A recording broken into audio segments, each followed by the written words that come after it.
मेरा नाम इथन है और मैं एक फ़ोटोग्राफ़र हूँ। मैं पिछले साल अपने प्रोजेक्ट के लिए अपनी वाइफ के साथ कोलोराडो माउंटेन्स पर ट्रिप पे गया था। मेरी पत्नी भी एक स्कायर है, तो उसने मुझे स्काइंग को अपनी ट्रिप में ऐड करने को कहा। हमारे पास दो ऑप्शंस थे, या तो हम स्काई रिजॉर्ट पर अपना रूम बुक करें या एक प्राइवेट केबिन रेंट पर लें। दूसरा वाला ज़्यादा रोमांटिक लग रहा था, प्लस ये चीपर भी था। केबिन ना ही लग्जीरियस था, ना ही इसमें कुछ था। ये एक सिंगल फ्लोर जिसमें दो लोगों का बेडरूम, एक छोटा लिविंग रूम, एक किचन और एक बाथरूम था। यह भले ही छोटा था, लेकिन एक बर्फीले तूफान के बीच एक गर्म केबिन में एकांत रहना काफी अमेजिंग था। हालांकि तूफान सिग्नल को इंटरप्ट कर रहा था, इसलिए इस पर्टिकुलर इवनिंग को हमारे पास करने के लिए ज्यादा कुछ नहीं था। तूफान के सिग्नल को इंटरप्ट करने के कारण टीवी भी नहीं चल रही थी। बाहर अंधेरा शुरू हो गया था, लेकिन कुछ अमाउंट में रोशनी अभी भी बाहर थी। तो मैंने सोचा कि इस बर्फीले तूफान में बाहर जाकर बैकग्राउंड्स और वॉलपेपर के लिए थोड़े बहुत शॉट्स एंड वीडियोस लेना परफेक्ट होगा। मैंने अपनी वाइफ को कहा मैं 10 मिनट्स में वापस आ जाऊंगा, और कोट्स एंड बूट्स पहन लिए। जिस पल मैंने बाहर कदम रखा और दरवाज़ा बंद किया, मैंने ये नोटिस किया कि स्नो जो कि दरवाजे के नीचे बिछी पड़ी थी, उसमें कुछ फुटस्टेप दरवाजे की ओर आ रहे थे। मैं ये देख पा रहा था कि फुटप्रिंट्स डबल हो गए, जैसे कि कोई अपोजिट डायरेक्शन में मुड़ गया हो। मैं काफ़ी चौंक गया था, पर मैं अंदर जाकर अपनी वाइफ को ढूंढने वाला नहीं था। मैंने अपनी क्यूरियोसिटी छोड़कर केबिन के राइट साइड में फुटप्रिंट्स को फॉलो करने का डिसाइड किया।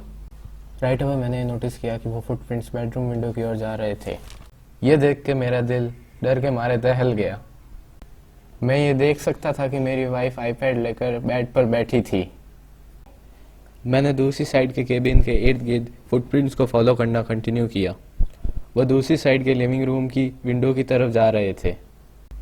कोई हमारा पीछा कर रहा था, लेकिन सवाल था कितनी देर तक। मैंने अपने आप को वहां खड़ा होते हुए पाया, अपने आप से ये पूछते हुए कि मुझे उन फुटप्रिंट्स का और पीछा करना चाहिए। जो कुछ भी कारण के लिए मैंने उन फुटप्रिंट्स को फॉलो करना डिसाइड किया, वो अब केबिन से दूर जा रहे थे। उन बूट मार्क्स के कारण मैं जानता था कि मैं ये फुटप्रिंट्स फॉलो कर रहा हूँ जहाँ पर ये शख्स जा रहा था, ना कि वहाँ से आ रहा था। मैंने उन फुटप्रिंट्स का केबिन से दूर जंगल में पीछा किया, जहाँ पर मैंने उस इंसान को देखा। वो काला कोट पहना हुआ पेड़ की ओर मुड़ा हुआ था और नीचे झुककर ग्राउंड को देख रहा था। वो स्टैचू की तरह खड़ा था और मैं उसके हुड्स और कंधों पर स्नो को गिरते हुए देख रहा था। मैंने अपने कदम रोक लिए और आवाज़ नहीं करने की कोशिश की। मैंने सोचा कि उससे किसी मदद के लिए पूछूं, लेकिन वो एक सनकी इंसान की तरह कुछ नहीं कर रहा था और सिर्फ खड़ा था। मैंने बिना साउंड करे पीछे की तरफ मूव करना स्टार्ट किया, ताकि यह आदमी मेरी तरफ नहीं मुड़े और मुझे नोटिस करे। जब वो मुझे दिखना बंद हो गया, मैं पीछे मुड़ गया और स्नो में केबिन की तरफ भाग गया। जब मैंने दरवाजे को बंद किया, मेरी वाइफ क्या हो रहा था ये देखने आई। मैंने उसकी आंखों में चिंता देखी। मुझे लगता है उसने भी मेरी आंखों में चिंता देखी। मैंने कुछ देखा और परेशानी के कुछ मिनट बाद आखिरकार मैंने जो देखा उसे बता दिया। वो इमीडिएटली अपनी चीज़ों को पैक करने लगी, ये कहते हुए कि हम वापस जा रहे हैं। मैंने मना कर दिया और कहा कि हम कहीं नहीं जा रहे हैं। जल्दी जाने पे मुझे रिफंड नहीं मिलेगा, और मैं एक अजीब इंसान जो कि बाहर यहाँ वहाँ घूम रहा है, उसके कारण ये जगह नहीं छोड़ सकता। मेरी वाइफ ने दरवाजे पे लॉक दे दिया था और सारे विंडोज चेक कर ली थी। रात को हम हमारे आईपैड्स पर कुछ चीज़ें पढ़ने लगे। मैं कुछ पिक्चर्स और वीडियो को देखने लगा जो कि मैंने बहुत पहले ही ली थी। हमने जल्दी लाइट्स ऑफ कर दी थी, जैसा कि हमारे पास करने के लिए ज़्यादा कुछ नहीं था।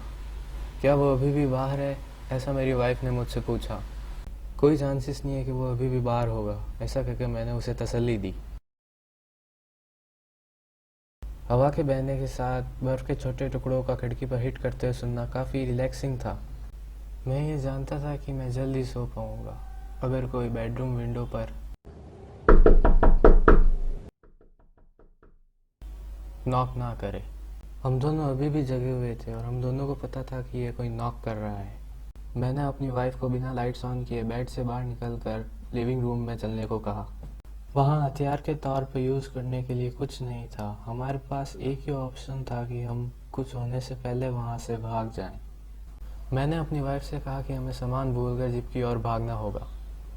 हमने सेकंड्स में अपने बूट्स एंड कोट्स पहन लिए, और जब हमने कार के अपोजिट साइड लिविंग रूम पर नॉक की आवाज़ सुनी, हमने वहाँ से भागने की अपॉर्चुनिटी ले ली।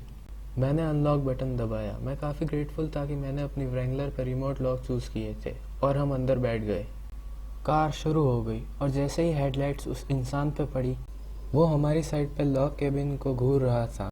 वो केबिन की दीवार की तरफ मुंह किया हुआ खड़ा था, वैसे ही जैसे कि मैंने उसे पहले देखा था, जैसे कि वो अपना मुंह छुपा रहा हो। हम जीप में बिना किसी परेशानी के पास के स्काई रिजॉर्ट में पहुंच गए। हम रात को वहीं रहे और वापस केबिन की तरफ अपना सामान लेने के लिए अगले दिन आ गए। मैंने देखा कि वो वहाँ नहीं था। मैं वहाँ से चला गया।